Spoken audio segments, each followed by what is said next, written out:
তারপর ডাইনি তার ধারালো অস্ত্র দিয়ে মেয়েটির গলা কেটে দেয়।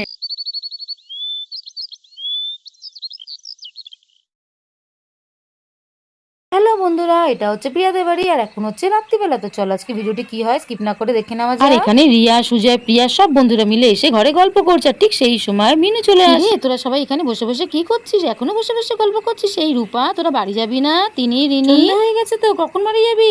পিয়ার বাবা, তুমি তো বেশ ভালোই আছো। কাজ থেকে এসে মেয়েদের সাথে তো বেশ ভালোই আড্ডা জমিয়ে দিয়েছো। মা তুমি আসো না আমার কাছে, এসে একটু বসো, নাকি সবসময় খালি কাজ কাজ করো? মিনু আসো না এখানে, এসে একটু বসো না, মেয়েটা বায়না করছে। একদম ঠিক বলেছে, তুমি সবসময় খালি কাজ কাজ করো। তুমি জানো না আমার কত কাজ আছে? তুমিও মেয়ের সঙ্গে তাল মিলিয়ে দিচ্ছ। জানো তো এখন সন্ধ্যাবেলা আমার ঘরে কত কাজ আছে। বসলে হয় বলো? যা লোডশেডিং হয়ে গেল তো। দাঁড়া দাঁড়া, তারা ভয় পাস না, আমি এক্ষুনি মোমবাতি নিয়ে আসছি।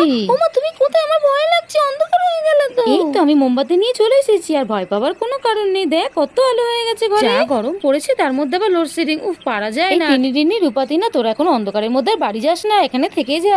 কি মজা, এখন আর বাড়ি যেতে হবে না। মা এখন তো লোডশেডিং হয়ে গেছে, তুমি তো আর কাজ করতে পারবে না। এখন তাহলে একটা গল্প শোনাও না। আন্টি আমাদের একটা গল্প শোনাও না গো, তুমি তো খুব ভালো গল্প জানো। আন্টি এখন তো চারিদিকে অন্ধকার হয়ে গেছে, তুমি বরং আমাদের একটা ভূতের গল্প শোনাও। তোরা অন্ধকারে ভূতের গল্প শুনবি? দেখ তোরা ভয় পাবি না তো? না মা, ভয় পাবো না। অন্ধকারে ভূতের গল্প শুনতে বেশ ভালোই লাগে। তুমি বলো না, একটা গল্প শোনাও না। হলদিরামপুর নামে একটা গ্রাম ছিল।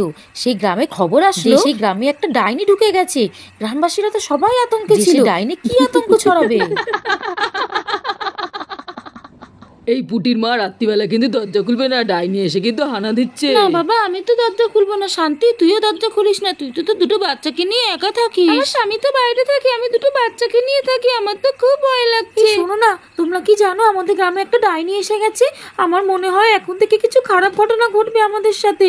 আমাদের গ্রাম তো শেষ হয়ে যাবে। এই গল্প তো আমিও শুনেছি, আমার তো খুব ভয় লাগছে। দেখা যাক কি হয় আমাদের সাথে। হয়ে গেছে, তুমি তাড়াতাড়ি বাড়ির দিকে যাও, আমিও তাড়াতাড়ি বাড়ির দিকে যাই। লোকেরা রাত্রিবেলা ডাইনির ভয় সবাই সবার নিজেদের ঘরের দরজা ভেতর থেকে বন্ধ করে নেয়। এদিকে মাঝরাতে ডাইনি তো রাস্তায় ঘুরতে থাকে শিকারের জন্য। মাঝরাতে সবাই সবার ঘরের দরজা ভেতর থেকে বন্ধ করে দিয়েছে, কিন্তু আমি তো আমার শিকার করব।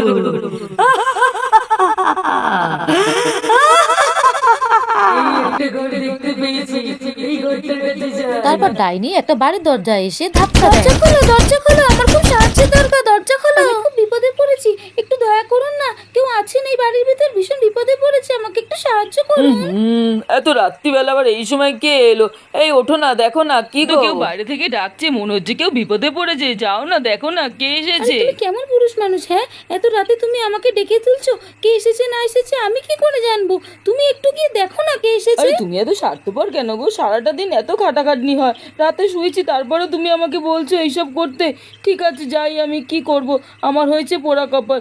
যাই গিয়ে দরজাটা খুলে আসি, আমার আর ঘুম হলো না আজকে। না থাক, তোমাকে আর যেতে হবে না, আমি যাই গিয়ে দেখি কে এলো সাহায্যের জন্য। এই বলে সে তো ঘুম থেকে উঠে পড়লো আর ঘরের দরজা খুললো। কে এসেছেন? কি সাহায্য চাই আপনার, বলুন। আরে এটা তো একটা ডাইনি। তো আমি আমার শিকার পেয়ে গেছি, তোকেই তো আমার দরকার ছিল। এটা তো একটা ডাইনি। কে আছো? আমাকে বাঁচাও, বাঁচাও, আমাকে বাঁচাও। তোর কথা কেউ শুনতে পারবে না, কেউ শুনতে পারবে না। বাঁচাও, বাঁচাও, কে কোথায় আছো? আমাকে বাঁচাও। তারপর ডাইনিটা মেয়েটার মাথাটা কেটে নিয়ে চলে যায়। একটা মাথা পেয়ে গেছি, আমার আরো তিনটে মাথা দরকার। আরে টিয়া কখন বাইরে গেছে? এখনো তো আসলো না, কতক্ষণ হয়ে গেল। যাই আমি একটু বাইরেতে গিয়ে দেখি তো। এই বলে টিয়ার স্বামী ঘর থেকে তো বাইরে বেরিয়ে এলো। আরে কি হলো আমার টিয়ার? ওর শরীর আছে, মাথা গেল কোথায়? হায় হায়, কি হলো আমার টিয়ার? হে ভগবান, আমার কত বড় সর্বনাশ হয়ে গেল। তোমরা সবাই শুনেছো রাত্রে রাজুর বউয়ের মাথা কেটে নিয়ে গেছে ডাইনি। আজ রাতে ডাইনি আবার আসবে শিকার করতে। তোমরা সবাই যে যার মতো ঘরে দেখো, কেউ দরজা খুলো না। আর ডাইনি আরো একটা বাড়িতে তার শিকারের খোঁজে চলে আসে। আজ রাতে আমি আবার একটা মানুষের শিকার করব। আরে কেউ আছেন? কেউ বাড়িতে আছেন? আমাকে একটু সাহায্য করুন, আমি খুব বিপদে পড়েছি। অন্ধকারে পথ হারিয়ে ফেলেছি, আমাকে একটু রাতের জন্য আশ্রয় দিন।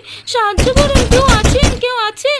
দরজা খুলুন, আমাকে সাহায্য করুন। আরে এত রাতে কে আসলো? মা বাবা তো ঘরে নেই, আমরা দুই বোন ঘরে একা। এই ছুটকি, বাইরে থেকে তো একজন মহিলার আওয়াজ মনে হচ্ছে। দরজাটা কি একটু খোল না, আমার খুব ঘুম পাচ্ছে, আমি এখন পারবো না যেতে। শোন না, ভালোই হয়েছে বল, সে যদি আমাদের ঘরে আশ্রয় নেয় তাহলে আমাদের আর ভয় ভয় লাগবে না। বাইরে না কেমন একটা আওয়াজ হচ্ছে, তুই চল না রে আমার সাথে। তুই তো ভয় পাচ্ছিস কেন? চল আমি তোর সাথে যাচ্ছি, তুই ভয় পাস না। বলে দুই বোন তো ঘরে দরজা খুলে বাইরে বেরিয়ে আসে। এই তো একসাথে দুটো শিকার পেয়ে গেছি, আজকে আমি দুটো মাথা কাটবো।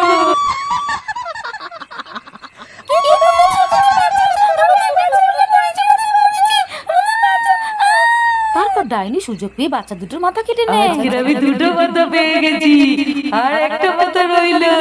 কাল রাতে আমি আবার শিকার করতে আসবো। আবার ডাইনি রাতে আরেকটা মাথার খোঁজে চলে আসে। আমি আজকে শিকার করব, আমার আর একটা মাথা হয়ে যাবে, তারপর আমি সব থেকে শক্তিশালী হয়ে যাবো। ঘরে কেউ আছে? আমার খুব সাহায্যের প্রয়োজন। আমি রাতের অন্ধকারে পথ হারিয়ে ফেলেছি, আমার খুব জল পিপাসা পাচ্ছে, আমাকে একটু সাহায্য করুন। ঘরে কেউ আছে? এত রাতে আবার কে এলো? কার এত জল পিপাসা পাচ্ছে? মেয়েটা সবে মাত্র ঘুমাচ্ছে, থাক আর ওকে আর ডাকবো না, আমি যাই গিয়ে দেখে আসি। ঠাম্মি, ও ঠাম্মি, তুমি উঠলে কেন? কি হয়েছে? তুমি ঠিক আছো তো? হ্যাঁ শোনা, আমি ঠিক আছি। বাইরে থেকে কোনো একজন মহিলা দরজা ঠকঠক করছে, বলছে জল পিপাসা পেয়েছে। ঠাম্মি, তুমি তো শিখিয়েছো কেউ জল চাইলে জল দিতে হয়। আমিই যাচ্ছি, গিয়ে জল দিয়ে আসছি। না না, তোমার এত রাতে একা একা যেতে হবে না। যদি ডাইনি হয়ে থাকে আমি যাচ্ছি, আমি গিয়ে দেখে কিছু আসছি। হবে না ঠাম্মি, আমি গিয়ে জল দিয়ে আসছি। এটা একজন মহিলার আওয়াজ। বলে মেয়েটি তো ঘরের বাইরে বেরিয়ে আসে। কার জল পিপাসা পেয়েছে? কোথায় আপনি? সামনে আসুন। আমি আবার একটা মাথা পেয়ে গেছি। ডাইনি, ডাইনি, কে কোথায় আছো? বাঁচাও, বাঁচাও, ঠাম্মি, ঠাম্মি, আমাকে বাঁচাও, বাঁচাও। কেউ তোর কথা শুনতে পারবে না, কেউ তোকে বাঁচাতে আসবে না। তারপর ডাইনি তার ধারালো অস্ত্র দিয়ে মেয়েটির গলা কেটে দেয়।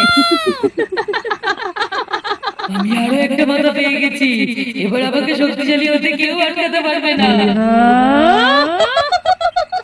এদিকে কিছুক্ষণ পরে সেই মেয়েটি ঘরে না আসাতে তো ঠাম্মি তো ঘর থেকে বাইরে বেরিয়ে এলো। রানী, রানী, কি হলো তোর? এ বাবা, ডাইনি এসেছিল আর তোর মাথা কেটে নিয়ে চলে গেছে। এ বাবা, কে কোথায় আছো? বাঁচাও, আমার রানীর মাথা কেটে নিয়ে চলে গেছে। ডাইনির দেখে কোথায় আছো রানী? এই ডাইনি যা শুরু করেছে, আমরা সব গ্রামবাসী তো শেষ হয়ে যাব। এই ডাইনিকে আমাদের খুঁজে বার করতেই হবে। সুনিতা আর নিতাই যখন কথা বলছিল ঠিক সেই সময় পুটির মা আসে। ডাইনিকে শেষ না করলে আমরা সবাই শেষ হয়ে যাবো একদিন। তখনই সেখানে গ্রামের আরেক মহিলা চন্দ্রিমা নামে সেখানে চলে আসে। আমিও আছি তোমাদের সাথে, চলো আমরা সবাই মিলে যাই ওই ডাইনির আস্তাখানায়। আমিও আছি। চলো আমরা সবাই মিলে যাই। হ্যাঁ চলো আমরা সবাই মিলে মারবো। আর এখানে ডাইনি তো তার নিজের কাজ শুরু করে দিয়েছে। এই ডাইনি তার নিজের সর্বশক্তি পাওয়ার জন্য যজ্ঞ করতে বসে। আমি আজকে পৃথিবীর সবচেয়ে শক্তিশালী ডাইনি হয়ে যাব, সবচেয়ে শক্তিশালী ডাইনি হয়ে যাব।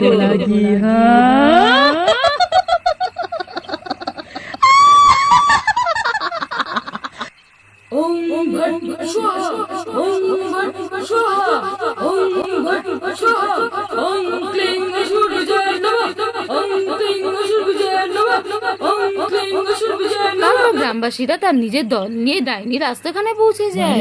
কেমন একটা গন্ধ পাচ্ছি। কে আছে এখানে? কে আছে এখানে? কে? আমাদের এই ডাইনিকে আটকাতে হবে, নাহলে এই ডাইনি পুরো গ্রাম শেষ করে দেবে। এই ডাইনিকে মারবো কিভাবে? সুনিতা, তুমি আস্তে আস্তে যাও আর চাকু দিয়ে ডাইনির মাথা কেটে দাও। চন্দ্রিমা, আমার খুব ভয় লাগছে, তুই বরং ডাইনিকে শেষ কর। তোমরা সবাই জঙ্গলের আড়ালে লুকিয়ে থাকো, আমি ডাইনিকে গিয়ে শেষ করছি। তারপর চন্দ্রিমা ডাইনিকে চাকু দিয়ে মারতে যায়। এই ডাইনি, আজকে তোর গল্প শেষ। তারপর চন্দ্রিমা চাকু দিয়ে ডাইনির মাথা কেটে দেয়। কিন্তু এ কি, ডাইনি তো মাথা কেটে যায় না। আমার কিচ্ছু করতে হবে না, কিচ্ছু না। চন্দ্রিমা যতবার ডাইনির মাথা কাটে কিন্তু তাতে ডাইনির কিচ্ছু হয় না, সে মরে না। এই বাবা, ডাইনি তো মরছে না, ওর যজ্ঞ তো শেষ হয়ে যাচ্ছে, কিছুটা করতে হবে। সময় তো শেষ হয়ে যাচ্ছে, কিছুটা করো। চন্দ্রিমা, তুমি ডাইনির পেটে চাকু মারো, তবে যদি ডাইনি মরে। তারপর চন্দ্রিমা সুযোগ বুঝে ডাইনির পেটে চাকু মারে। না, এটা হতে পারে না, আমি কিছুতেই বলতে পারি না, এটা হতে পারে না। আমি আমার নিজের সংকল্পের কাছে এসে এভাবে মরতে পারি না, না আমি মরতে পারি না। আর দেখতে দেখতে ডাইনির তো মাথা খসে যায়, আর ডাইনি নিমিষে শেষ হয়ে যায়। আর আমাদের কোনো ভয় নেই, ডাইনি শেষ হয়ে গেছে, এবার আমরা সুখে শান্তিতে বসবাস করতে পারবো। রে, তোদের সবার ভয় লেগে গেছে নাকি গল্পটা শুনে? গল্পটা কেমন লাগলো? ভয় ভয় লেগেছে তো তোদের? আন্টি, আমার তো গল্পটা খুব ভয় লেগেছে। হ্যাঁ গো মা, আমারও গল্পটা শুনে খুব ভয় লেগে গেছে। বন্ধুরা, তাহলে আজকে গল্পটা এখানেই শেষ করলাম। যদি গল্পটা ভালো লাগে তাহলে প্লিজ লাইক, শেয়ার, সাবস্ক্রাইব করে পাশে দেখো। Tata, bye bye.